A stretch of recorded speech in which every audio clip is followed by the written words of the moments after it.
இதுல நான் முக்கியமான ஒரு விஷயம் சொல்லி ஆகணும். ஃபர்ஸ்ட் டைம் நான் பரத்தை மீட் பண்ண வச்சேன், யாரா இது பால்டபா மூஞ்சி இவரா ஹீரோன்ற மாதிரி எனக்கு தோணுச்சு. பட் அதே இது டேரக்டர் சொல்லும் போது என்னப்பா உனக்கு ஏதாவது டவுட் அப்படின்னு, இல்லை சார் ஒன்றும் இல்லைன்னு சொல்லிட்டு ஃபர்ஸ்ட் டே நான் ஃபர்ஸ்ட் ஷாட் அவர் வைக்கும் போது இந்த படத்தோட கண்டென்ட் மாதிரியே don't judge a book by its cover அப்படின்ற மாதிரி என் எக்ஸ்பெக்டேஷனை உடைச்சி அவ்வளோ அழகா அற்புதமா நடிச்சிருந்தார். அடுத்தபடியாக படத்தினுடைய கதாநாயகி வசுந்தரா அவர்களை பேசுமாறு அன்போடு அழைக்கிறோம்.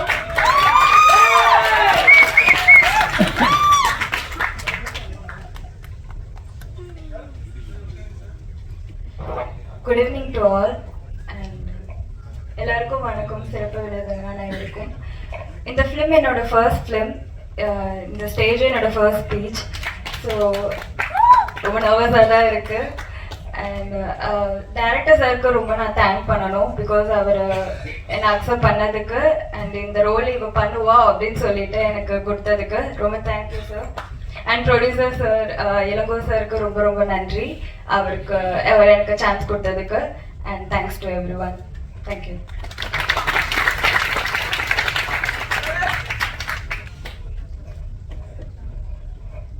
வாழ்த்துக்கள் வசுந்தரா அவர்களே, நன்றி. அடுத்தபடியாக படத்தில் ஒரு முக்கியமான கதாபாத்திரத்தில் நடிச்சிருக்கக்கூடிய கயல் அவர்களை பேசுமாறு அன்போடு அழைக்கிறோம்.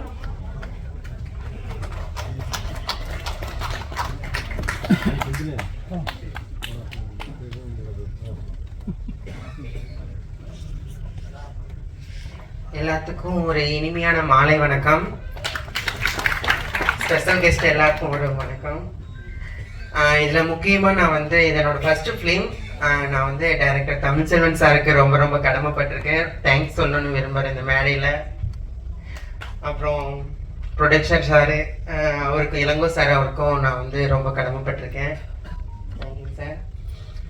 அப்புறம் நிறைய ஷூட்டிங் ஸ்பாட்டில் நிறைய ஃபன். எல்லாரும் ஒரு நான் ட்ரான்ஸ் அப்படின்னு சொல்லி எதுவும் வேற இதாக எதுவும் பார்க்காம ஒரு ஃப்ரெண்ட்லி ஜாலியாக பேசினாங்க, பழகுனாங்க. எனக்கு ஒரு தனியாக ஒரு ஃபீலே இல்லை. எல்லாரும் ரொம்ப ஃப்ரெண்ட்லியாக இருந்தோம். ஷூட்டிங் ஸ்பாட்டில் வேற லெவலில் இருந்துச்சு. அதெல்லாம் கொஞ்சம் மிஸ் பண்ணுறேன்.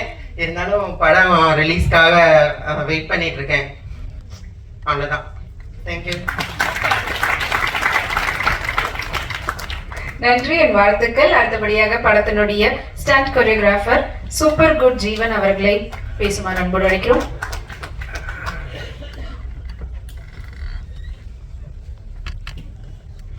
அனைவருக்கும் மாலை வணக்கம். பத்திரிகை நண்பர்களுக்கும் நன்றிகள் இந்த வணக்கத்தை தெரிவித்துக் கொள்வது. சூப்பர் குட் ஜீவான கூப்பிட்றாங்க, இவர் யாரானே அதை எதுவும் நினைச்சிடாதீங்க. சூப்பர் குட் ஃபிலிம்ஸில் நான் அறிமுகமான சௌத்ரி சாருடைய அந்த தயாரிப்பாளருடைய பையன் வந்து என்னுடைய ஸ்டூடெண்ட். ஜீவா, சித்தன், ரமேஷ் இவங்கெல்லாம் என்னுடைய ஸ்டூடெண்ட்டாக இருந்தாங்க. நான் கனல் கண்ணன் அவருடைய அசிஸ்டண்டாக இருந்தேன்.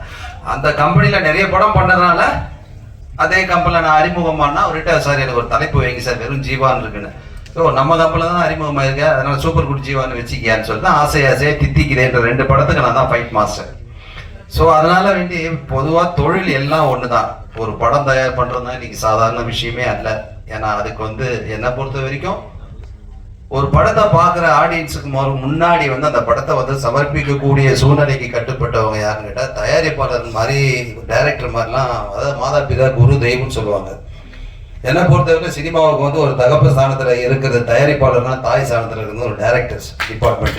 அப்படி இருக்கும்போது வந்து அந்த படத்தை வந்து குறை நிறை எதுவாக இருந்தாலும் வந்து தேட்டருக்குள்ள போய் பார்த்துட்டு அதனுடைய ரிசல்ட் என்னன்றது மனசோட வச்சுங்க. யாராவது கேட்டால் சொல்லுங்க. எல்லாருமே ஜெயிக்கிறதுக்கு தான் படம் பண்ணுறோம். இப்போ நான் கூட ஃபைட் எடுக்கும்போது வந்து பரத் வந்து பார்த்தோன்னா இப்படியே நான் ஏதோ அவருடைய ஹைட்டு கொஞ்சம் கம்மியாகிற அப்படியே பார்த்தேன். இவரா ஹீரோ அப்படின்னா, ஹீரோ உண்டான எல்லா அம்சமும் இருக்கு. ஆனால் என்னுடைய ஹைட் ஆகுறாரு, நான் எப்படி கையெல்லாம் எகிரியா கொடுத்துட்டு காட்டுறதுன்னு, மாஸ்டர் நீங்கள் எப்படி வேணாலும் பண்ணுங்க மாஸ்டர், நான் பண்ணுறேன் அப்படின்ட்டு. இப்போ நான் அன்னைக்கு கிட்டத்தட்ட ஒரு 20 வருஷத்துக்கு முன்னாடி ஜீவாவுக்கு இன்னைக்கு ஒரு பெரிய லெவலில் எப்படி நான் அவருக்கு வந்து ஆல்ரெடி நந்தனம் ஆர்ட்ஸ் காலேஜில் அவருக்கு வந்து ட்ரைனிங் கொடுத்து கொண்டு அவரை ஒரு மோல்டு பண்ணி சினிமா பேட்டர்னுக்கு என்ன ஸ்டைலாக தயார் பண்ணணுமோ அவரை, ஏன்னா பெரிய ப்ரொடியூசர் தயாரிப்பாளருடைய பையன், அவர் எப்படி பண்ணணுமோ அந்த லெவலுக்கு பண்ணணும். பட் அதாவது வந்து எந்த விதமான வேறுபாடும் கிடையாது, தொழில் எல்லாம் ஒண்ணுதான் அப்படின்றதுக்கு உதாரணமா வந்து அவர்கிட்ட நான் சொன்ன விஷயங்கள் எல்லாத்தையும் பரத் வந்து அதை உள்வாங்கிட்டு செஞ்சாரு. இதை எதுக்கு சொல்ல வரேன்னு கேட்டா, சினிமாவை பொறுத்த வரைக்கும், அதாவது இதுக்கு முன்னாடி சொன்னாங்க எனக்கு ஒரு அஜித் கிடைச்சிட்டாரு, எனக்கு ஒரு பரத் கிடைச்சிட்டாரு. பரத்தாவே இருக்கட்டும். பரத்தை பார்த்து எனக்கு இந்த ஆள் கிடைச்சிட்டாருன்னு இன்னொரு பரத்தை பார்த்து 4 பேர் சொல்லட்டும். அந்த லெவலுக்கு அவர் சினிமாவில் வந்து பேரெடுப்பாருன்ற நம்பிக்கை இருக்கு. காரணம் என்னன்னா, ஒளிவு மறைவு இல்லாத பேச்சு, செய்யற தொழில வந்து நேர்த்தி, அதாவது வந்து மற்றவங்கள டெக்னீஷியன்ஸை மதிக்கக்கூடிய ஒரு நல்ல பழக்க வழக்கங்கள் அவங்க ஃபாதர் கிட்ட இருந்து வந்திருக்குன்னு நினைக்கிறேன். அவர் அப்படி கற்றுக் கொடுத்துருக்காரு. அதனால இளவ சார் அந்த பெருவிதமா எதையும் சொல்லணுன்ற அவசியம் தான் கிடையாது. உங்க பையன்கிட்ட தன்னடக்கம் இருக்கு, சினிமாவை கூட்டான தகுதி இருக்கு, ஒரு ஹீரோவுக்கு அத்தனை தகுதி, 3 விதமான தகுதி இருக்கு. அந்த தகுதிகள் என்னதான் ஒரு ஹீரோவுக்கு இருந்தாலும் அதை வந்து உருவாக்கி ஒரு மண்ணை வந்து பிடிச்சி பிள்ளையார்னு வைக்கக்கூடிய சூழ்நிலைக்கு கட்டுப்பட்டவர் தான் படத்துடைய இயக்குனர் திரு தமிழ்ச்செல்வன். சும்மா சொல்லக்கூடாது. அதாவது வேலை வாங்குற விஷயத்துல வந்து அதாவது பெருசா நான் ஒரு டைரக்டர்லாம் பெருசா பேசணுன்றது இல்லை. அவர் ஸ்டைல் என்ன, இது சின்ன படம், இந்த படத்துக்குள்ள தயாரிப்பாளர் சூழ்நிலையை மனசுல வச்சுக்கிட்டு மாஸ்டர் சீக்கிரம் முடியும், நாளைக்கு வேற ஒரு போர்ஷன் போகணும் மாஸ்டர் சீக்கிரம் முடியும், அதுக்கு தகுந்த மாதிரி வேலை வாங்கி எல்லா டெக்னீஷியன்கிட்டையும் நல்ல அருமையா தமிழ்ச்செல்வன் அவர்கள் வந்து எந்த அளவுக்கு அவர் வேலை வாங்குற அந்த அளவுக்கு அது ஒத்துழைச்சு நீ பண்ணு ஊக்கம் கொடுத்தவரு தயாரிப்பாளர் இளங்கோ சார். அதனால வந்து இந்த படம் வந்து தியேட்டர்ல நல்லபடியா போகும் அப்படின்ற ஒரு நம்பிக்கையோட எல்லாம் போய் படம் பார்க்கிறோம். எல்லாருக்கிட்டையும் நான் வந்து கேட்டுக்கிறது என்னன்னு கேட்டீங்கன்னா, சினிமாவா பாருங்க. நீங்க சினிமா வந்து இப்ப ராஜன் அண்ணன் வந்திருக்காரு, அவர்லாம் வந்து உண்மையிலுமே வந்து பெரிய படமா இருக்க சின்ன படம் தான். அதுக்குன்னு ஏகப்பட்ட ஒரு குரல் எழுப்பி சினிமா வாழ வைக்கணும்னு பாடுபட்டவர் அவர் ஒருத்தர் கே ராஜன் சார். 2வது வந்து நம்ம வேலரசு சார் இருக்காரு. அவர் வந்து உண்மையாலுமே சினிமாவில் வந்து நான் வந்து பெரிய பெரிய பெரிய தலைவர்களோட போனாலும் சரி, சின்ன சின்ன தலைவர்களோட போனாலும் சரி, படம் தான். பெரிய பெரிய ஆளுங்களா இருந்தாலும், பெரிய பெரிய இயக்குனராக இருந்தாலும் சரி, சின்ன இயக்குனர் இருந்தாலும் சரி, எல்லாமே மனிதர்கள் தான்.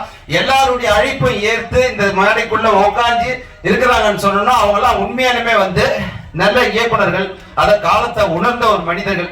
இந்த மாதிரி ஒரு இயக்குனர்கள் எல்லாம் வந்து மென்மேலும் நல்லா இருக்கணும்னு சொல்லிட்டு இந்த மாதிரி படங்கள், நிறைய படங்கள் வந்து சில இயக்குனர்கள் வாய்ப்பு இல்லாம அலைஞ்சிட்டு இருக்கிற அவங்களுக்கு வந்து இந்த வாய்ப்புகளை வந்து வழங்குறதுக்கு இங்க எத்தனை பேர் தயாரிப்பாளர் இருக்குன்னு தெரியாது. தயவு செய்து வந்து உண்மையா உழைக்கக்கூடிய, உண்மையா ஒரு படத்தை மதிக்கக்கூடிய டைரக்டர்ஸ் ஒரு நல்ல வழிகாட்டுங்க, நல்ல ஹீரோக்களை உருவாக்குங்க. இந்த சினிமா உலகம் என்னைக்கும் மென்மேலும் சிறப்பா இருக்கிறதுக்கு எல்லாம் உள்ள இறைவனை வேண்டி எனக்கு வாய்ப்பு அளித்ததுக்கு நன்றி கலந்த வணக்கத்தை தெரிவித்துக் கொண்டு விடைபெறுகிறேன். நன்றி, வணக்கம். நன்றி சார். அடுத்தபடியாக படத்தினுடைய டான்ஸ் கொரியோகிராஃபர் திரு ஜாய்மதி அவர்களை பேசுமாறு அன்போடு அழைக்கிறோம்.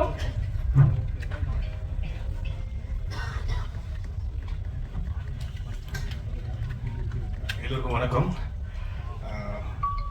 வந்திருக்கும் அனைவருக்கும் வணக்கம். இந்த படம் கண்டிப்பாக வெற்றி அடையணும் சொல்லி முடிச்சுக்கிறேன். நன்றி, தேங்க்யூ. இருக்கிறதுல இவருதான் ரொம்ப ஷார்ட்னு நினைக்கிறேன். நன்றி. அடுத்தபடியா வந்து படத்தினுடைய கதாநாயகன் அவர்களை பேசுமாறு அன்போடு அழைக்கிறோம்.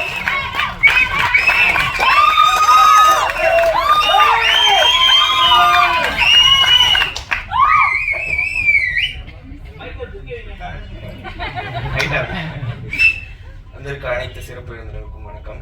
பத்திரிகை அண்ணன்களுக்கு வணக்கம். எனக்கு கொஞ்சம் நர்வஸாக தான் இருக்குது. என்னோட ஃபர்ஸ்ட் டெபியூ ஃபில்ம் வந்து Tamil sir. Thank you. First of all I would like to thank Tamil sir. Tamil sir நானும் சேலம் ரோட்டில் நடந்துலாம் போன கதைலாம் இருக்குது. அது தனியாக படம் எடுக்கணும்னு நினைக்கிறேன். என்ன சொல்கிறதுன்னு தெரியல. பத்திரிகை நண்பர்களுக்கு தான் நான் லைக் நீங்கள் இது நல்ல கதை, நீங்கள் இதை மக்கள்கிட்ட கொண்டு போய் சேர்க்கணுங்கிறது நான் ஒரு அன்பான வேண்டுகோள். இது நல்ல கதை. ஒருத்தவங்க தோற்றத்தை பார்த்து எதுவும் முடிவு பண்ணக்கூடாது. நீங்கள் படத்தை பார்த்து தெரிஞ்சுக்கோங்க. I need all of your support. Thank you.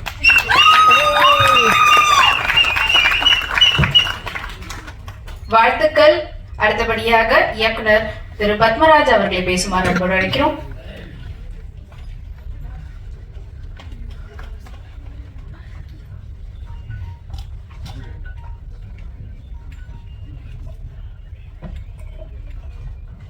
வந்திருக்கக்கூடிய சிறப்பு விருந்தினர்கள் திரு ராஜன் அண்ணார் அவர்களுக்கும், பேரரசு சார் அவர்களுக்கும், மோகன்ஜி சார் அவர்களுக்கும் மற்றும் மேடையிலே அமர்ந்திருக்கக்கூடிய பெரியவர்கள் அனைவருக்கும் என்னுடைய முதற்கண் வணக்கத்தை தெரிவித்துக் கொள்கிறேன். ஒரு 10 வருஷத்துக்கு முன்னாடி இதே இடத்துல இந்த மேடையில் நான் ஏறி நின்று பேசியிருக்கேன். அப்போது அந்த மேடையில் திரு ரவிச்சந்திரன் இருந்தார். இன்னைக்கு அவர் பக்கத்தில் உட்காந்து இது பேசக்கூடிய இந்த வாய்ப்பு எப்படி அமைஞ்சதுன்னு எனக்கே தெரியல. ஸோ தானாக அமைஞ்சிருச்சு. அதில் என்ன ஒரு பெரிய விஷயம்னு கேட்டிங்கன்னா, நான் மாசாணி அப்படிங்கிற ஒரு படத்தை பண்ணேன். ஸோ என்னுடைய கோ-டைரக்டராக வந்து என்னுடைய இணைஞ்சி அந்த படத்தினுடைய சக இயக்குனராக அவர் எல்ஜி ரவிச்சந்திரன் அவர்கள் அன்னைக்கு வந்தார். அப்போது 2 பேருமே நாங்கள் இந்த மேடையில் உட்காந்தோம். ஸோ அது எங்களுக்கு வந்து எனக்கு முதல் படம், அவருக்கு 2வது படம். அதில் என்ன ஒரு விஷயம்னு கேட்டிங்கன்னா, அப்போ பேசும்போது ஒரு சின்ன விஷயத்தை நான் சொன்னேன். இந்த கை இருக்குன்னா அதில் ஒரு 5 விரல் இருக்கு. இந்த 5 விரலுக்கும் ஒவ்வொரு தன்மை இருக்கு. இப்போ கட்டை விரல் வந்து ஒரு சிறப்பு வாய்ந்த விரல். ஏன்னா ஒரு சொத்து பத்திரம் ஏதாவது பதியணும் அல்லது வெற்றியை குறிக்கணும் அப்படின்னா கூட இந்த கட்டை விரலை நம்ம உயர்த்தி காட்டுவோம். அதே போல் மற்றவங்க ஏதாவது தவறு பண்ணிட்டாங்க அல்லது யாரையாவது சுட்டி காட்டணும் அப்படின்னா இந்த சுட்டு விரலை நம்ம பயன்படுத்துகிறோம். இந்த நடுவிரல் எல்லா விரலை விட உயரமாக இருக்கும். இந்த மோதிர விரலுக்கு நம்ம தங்கம் வைரம் இதெல்லாம் போட்டு அலங்கரித்து அதை வந்து சிறப்புப்படுத்துகிறோம். இந்த சுண்டு விரலை வந்து யாருமே மதிக்கிறது இல்லை. நீ எல்லாம் ஒரு சுண்டு விரல் மாதிரி அப்படின்னு சொல்லிட்டு ஒதுக்கிடுவாங்க. அந்த மாதிரி இந்த ஒரு உதாரணங்களை நான் சொன்னேன். அப்போ வந்து இந்த 5 விரலுக்குள்ள ஒரு போட்டி இருந்தது. அந்த 5 விரல்களும் வந்து இந்த சுண்டு விரலை பார்த்து கேலி செஞ்சது, இந்த 4 விரலும்.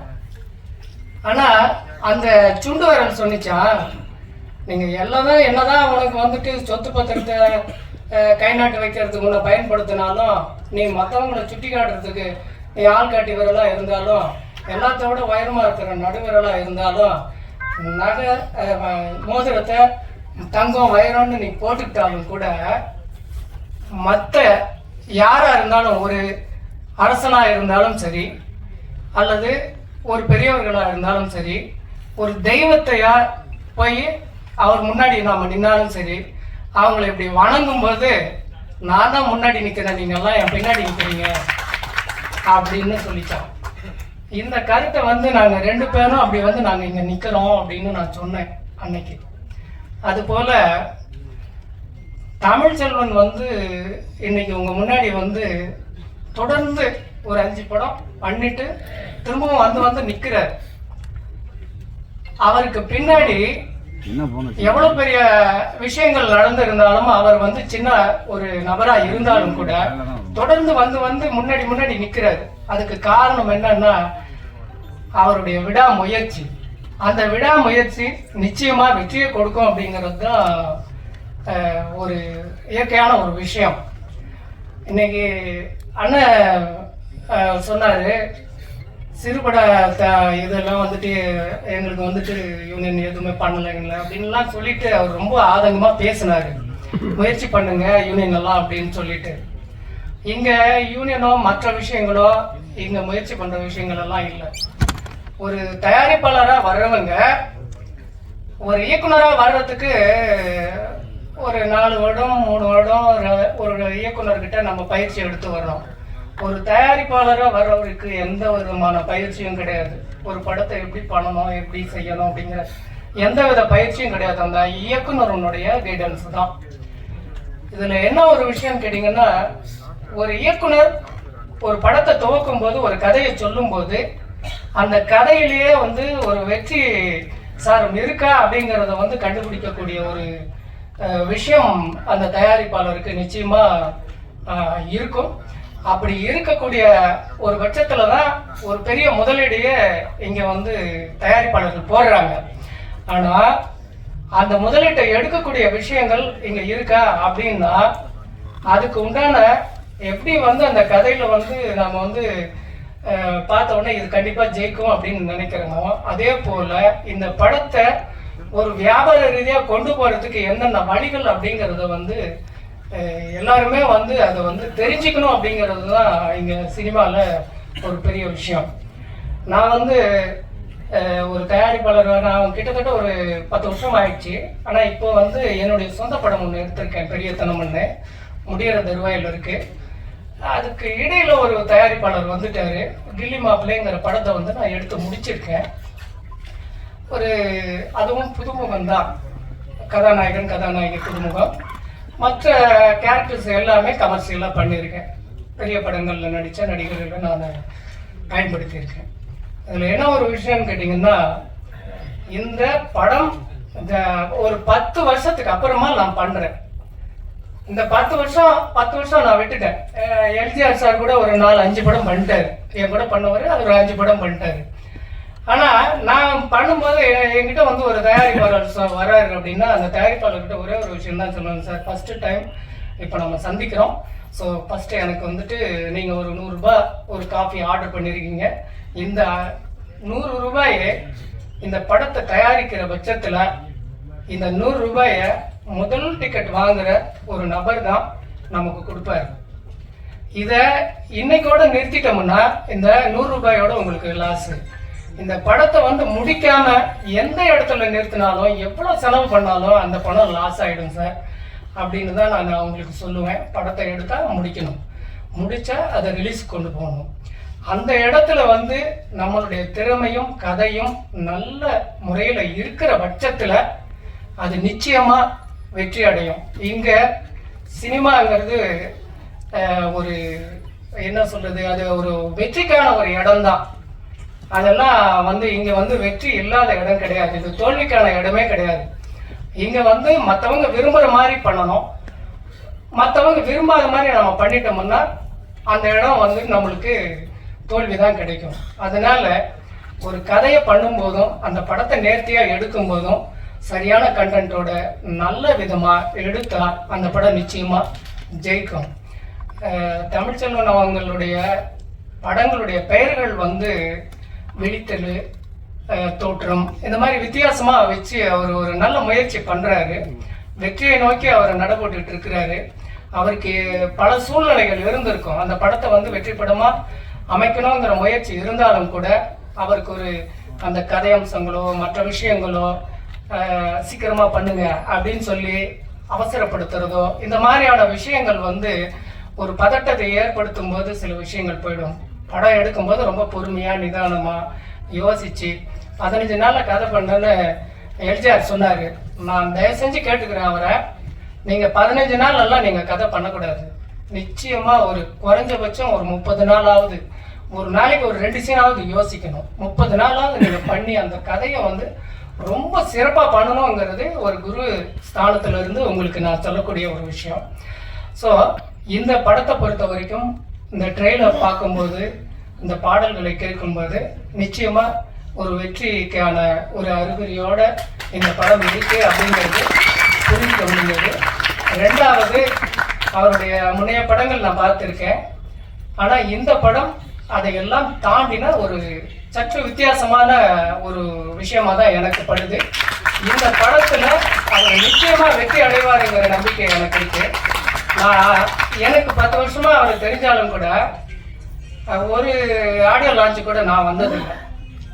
ஆனால் என்னன்னு தெரியல, இந்த படத்துக்கு அவர் என்னை கூப்பிட்டுருக்காரு, நான் வந்திருக்கேன்.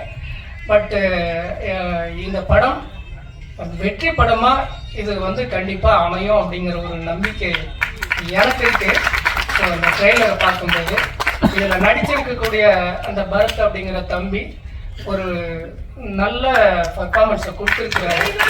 அவருக்கு இன்னும் அவர் கொஞ்சம் பயிற்சி எடுத்துக்கிட்டாருன்னா அந்த நடிப்பு துறையில் அவர் நல்ல ஒரு பொசிஷனுக்கு வருவார். அந்த பெண் அந்த கதாநாயகியாக நடித்த அந்த குழந்தை ரொம்ப நல்லா பண்ணியிருக்காங்க. So master dance master Joymathi sir என்னுடைய நெருங்கிய நண்பர், நல்லா பண்ணி கொடுத்துருக்காரு. ஒரு சின்ன படம் அப்படிங்கிற ஒரு கான்செப்டை கையில் எடுத்துக்காம தன்னுடைய எஃபெக்டை போட்டு அவர் நல்லா பண்ணியிருக்காரு. நல்ல தம்பி அவர்கள் இந்த படத்துக்கு இசை பண்ணியிருக்காரு. தொடர்ந்து நம்ம தமிழ்ச்செல்வன் படங்களுக்கு ஒரு 5 படங்களுக்கு அவர் தான் பண்ணிட்டு இருக்காரு. ஒரு டீமாகவே அவங்க ஒர்க் பண்ணுவாங்க.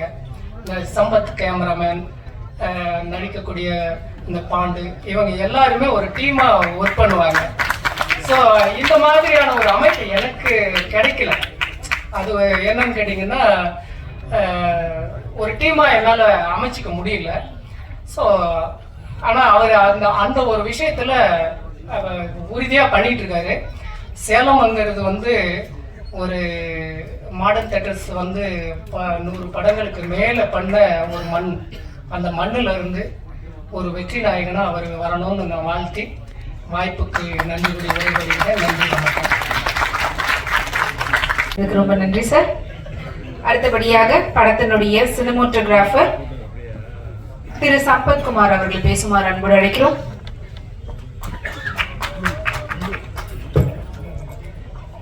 Good evening to all. First முதல்ல நான் தேங்க் பண்ண வேண்டியது director Tamilselvan sir and producer Rangavan sir, plus அதுவும் இல்லாமல் என் கூட டே அண்ட் நைட்டாக ஒர்க் பண்ண சூர்யா அண்டு திருமலை ஆகட்டும், அவங்களுக்கு ரொம்ப தேங்க்ஸ் பண்ணுறேன்.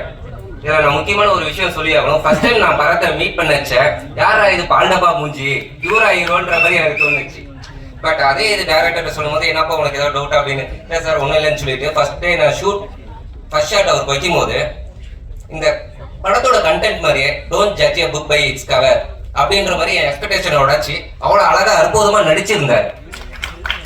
நடிச்சிருந்தாருன்றத சொல்றத தாண்டி அந்த கேரக்டராகவே படம் ஃபுல்லா வாழ்ந்தாரு. அப்படி ஒரு அழகான கேரக்டரா அந்த அளவுக்கு படம் ஃபுல்லாவே எனக்கு விஷுவலுக்கு ஒவ்வொன்றும் நான் எதிர்பார்க்கறத விட பெட்டர்.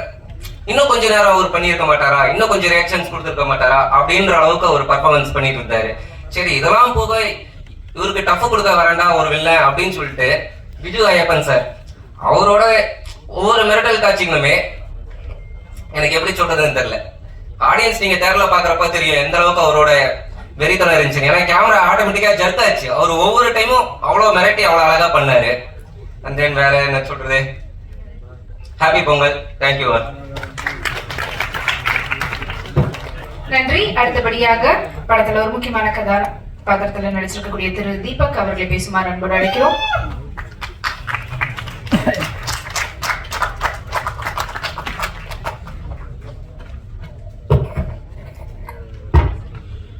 எல்லாரும் ஒரு கை தட்டுங்க. பேசி முடிச்சதுக்கு அப்புறம் தட்டிங்களோ தட்ட மாட்டீங்கன்னு சத்தமே வரல. பின்னால ஒருத்தர்லாம் தட்டவே இல்லை. நம்ம தட்டினா தெரியவா போகுது அப்படின்னு ஜாலியா இருக்காங்க. அடுத்த பரத் பால் டப்பாவா என்னப்பா நீ சொல்லிட்ட. தோற்றம் படத்துல தோற்றம் ஆடியோ ஃபங்க்ஷன் வந்தோமா ஒரு பொண்ணு பார்க்க வந்தோம்னா தெரியல, மாப்பிள்ளை மாதிரி இருக்காங்க. வெளியில போனோன்னு இப்பயே ஒரு போட்டோ எடுத்துக்கங்க, கண்டிப்பா அடுத்த வாய்ப்பு கிடைக்காது. இப்பயே கால் சீட் கொடுத்துருங்கப்பா. அப்புறம் இங்கே மேடையில் உட்காந்து பெரியவங்க அனைவருக்கும் நன்றி தெரிவிச்சுக்கிறேன்.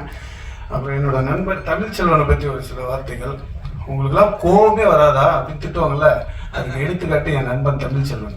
சுத்தமாக வராது, கோபமே வராது.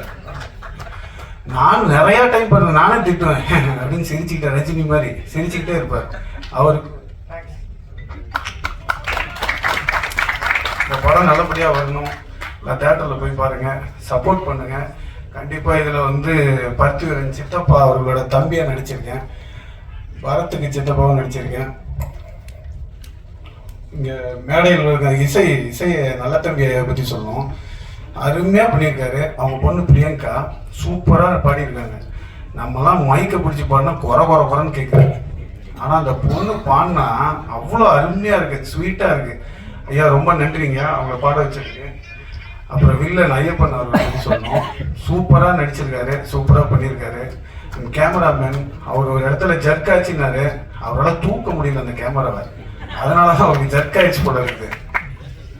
அப்புறம் ஃபைட் மாஸ்டர் எல்லாருக்கும் எல்லாமே சூப்பராக பண்ணியிருக்காங்க.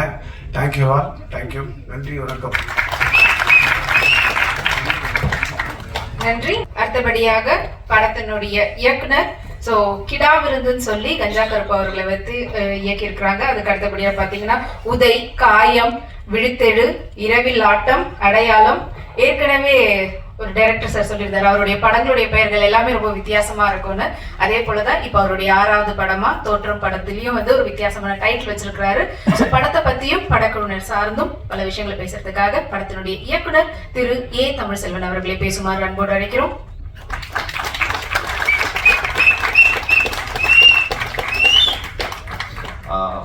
வந்திருக்கும் அனைத்து சிறப்பு விருந்தினர் மற்றும் வந்திருக்கும் அனைத்து பத்திரிகை நண்பர்கள், இந்த என்னுடைய அழைப்பை ஏற்று எல்லா அங்கிருந்த ஊர்லேருந்து வந்திருக்க அனைத்து நண்பர்களுக்கும் என்னுடைய மாலை வணக்கத்தை தெரிவித்துக்கிறேன். எல்லாருக்கும் ஒரு ஆசை இருக்கும், நம்ம இந்த மாதிரி ஒரு இயக்குனர் ஆகணும்னு. ஸோ அந்த மாதிரி ஒரு நம்ம பேர் சார் மாதிரி வந்து ஒரு நல்ல ஒரு இயக்குனர் ஆகணும்னு எனக்கு ஒரு ரொம்ப நாள் கனவு. ஆனால் சாருடைய ஆக்ஷன்லாம் பார்த்து நான் நிறைய ரோல் மாடல் நிறைய கற்றுருக்கேன். ஸோ அந்த மாதிரி நான் வந்து ஒரு நல்ல இயக்குனராக வரணும் என்னுடைய ரொம்ப நாள் கனவு கண்டிப்பாக நடக்கும். அதே மாதிரி நான் வேலை செஞ்ச என்னுடைய இயக்குநர்கள் ரவிச்சந்திரன் சார், அப்புறம் பத்மராஜ் சார், ஸோ என்னை வாழ்த்து வந்திருக்கும் என்னுடைய நண்பர் டென்னிஸ். நானும் டென்னிஸும் வந்து எப்பயுமே வந்து நிறைய நண்பர்கள். ஸோ தோற்றம் படம் ஆரம்பிக்கிறதுக்கு முன்னாடி கதையை டிஸ்கஸ் பண்ணுறதுக்கு ஆரம்பித்தோம். அதுக்கப்புறம் இந்த மாதிரி பண்ணால் நல்லா இருக்கும்னு சொல்லி ஒரு பெரிய ஒரு நல்ல ஸ்கிரிப்டை வந்து உருவாக்கியிருக்கோம். இந்த படம் வந்து ரொம்ப நல்லா வந்திருக்கு. ஸோ இந்த படத்துடைய ட்ரைலரும் சாங்கும் நீங்கள் கேட்டிருக்கீங்க, எப்படி வந்திருக்குன்னு ஒரு நல்ல ஒரு கரவசத்தை சொன்னீங்கன்னா. ரெண்டாவது விஷயம் என்னன்னா, அரியலூர் எனக்கு வந்து அந்த மண்ணில் கால் வைக்கும் போதே எனக்கு ஒரு வீரம் கிடைச்சது. ஸோ அந்த வீரத்துக்கு தகுந்த மாதிரியே வந்து ஒரு இள பரத் வீரத்துக்கு சொந்தக்காரனா இந்த தமிழ் சினிமாவுக்கு அடுத்த ஒரு சிறந்த ஒரு நாயகனா வரக்கூடிய ஒரு இள பரத் எனக்கு ஒரு நல்ல ஹீரோவா கிடைச்சாரு. ஸோ அந்த ஹீரோ வந்து இன்னைக்கு எனக்கு நேற்று ஒரு ஃபோன் கால், நான் ட்ரைலரை வந்து அனுப்பும் போதே வந்து தம்பி இந்த இவரை நம்ம அடுத்த படத்துக்கு வந்து கண்டிப்பா நம்ம இவரை மெயின் லீடா பண்ண வச்சிருவோம், அவர்கிட்ட நீங்க சொல்லாதீங்க, மேடையில் அனௌன்ஸ்மெண்ட் பண்ணுங்க அப்படின்னாரு. ஸோ ரெண்டாவது வந்து தலைவர் அவர் அடுத்த படம் தயாரிக்கிறாரு. அடுத்த படத்துலயுமே இளபரத்தை தான் ஹீரோவை வச்சு பண்ணணும்னு சொல்லி இப்பவே அவருக்கு 3 படம் வந்து ஹீரோவா கிடைச்சிருக்கு. ஸோ இந்த 2025ல இருந்து அவருடைய ரைட் டைமிங் 2030க்குள்ள ஒரு பெரிய ஒரு விஜயோ அஜித்தோ ஒரு பெரிய ஒரு ஸ்டாரா நம்ம கண்டிப்பா பார்ப்போம். ஏன்னா ரொம்ப நல்ல ஒரு டெடிகேட்டடான ஒரு ஆர்டிஸ்ட் எனக்கு. சார் எப்படி பண்ணலாமா அப்படி பண்ணலாம், நான் எதிர்பார்க்கறதுக்கு மேல ஒரு அவுட்புட்டை கொடுக்கக்கூடிய ஒரு நல்ல நண்பர் அவரு. தம்பி நல்லா கண்டிப்பா வருவாரு, அதுல எந்த மாற்றமும் கிடையாது. ஹீரோயின் வசுந்தரா நல்ல ஒரு டெடிகேட்டடான ஆர்டிஸ்ட். எங்க சேலத்துல சேர்ந்த இந்த பொண்ணு கண்டிப்பா வந்து சேலம் மண்ணில் இருக்க எல்லாருமே நல்ல ஹீரோ, வரக்கூடிய ஆர்டிஸ்ட் எல்லாருமே நல்ல ஹீரோயினா தான் இருப்பாங்க. அதே மாதிரி அந்த பொண்ணு ஒரு நல்ல ஹீரோயினா வந்து ஃபியூச்சர்ல வர போறாங்க.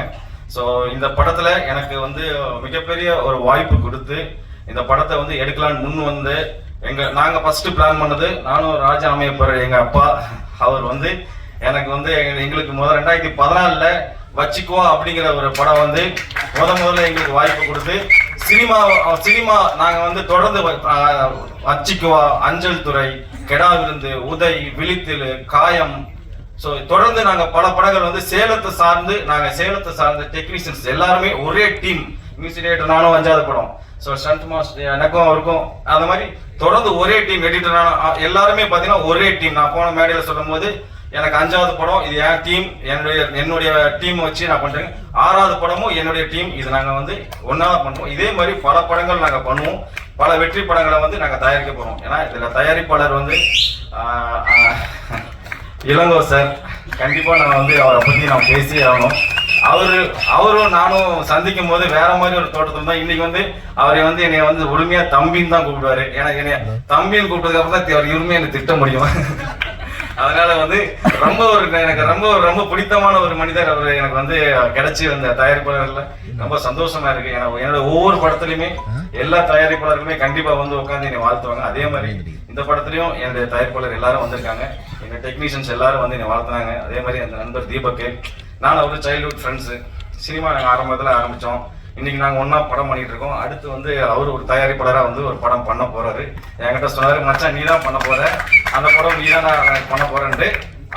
அதுக்கான முயற்சிகள் நாங்கள் நிறைய எஃபர்ட்ஸ் போட்டு ஒர்க் அவுட் பண்ணிட்டு இருக்கோம். இந்த தோற்றம் மிகப்பெரிய பரத்துக்கும் சரி, இந்த படத்துக்கும் சரி, இதில் வேலை செஞ்ச எல்லா டெக்னீஷியன்ஸுக்கும் மிகப்பெரிய ஒரு மாற்றமாக இருக்கும்.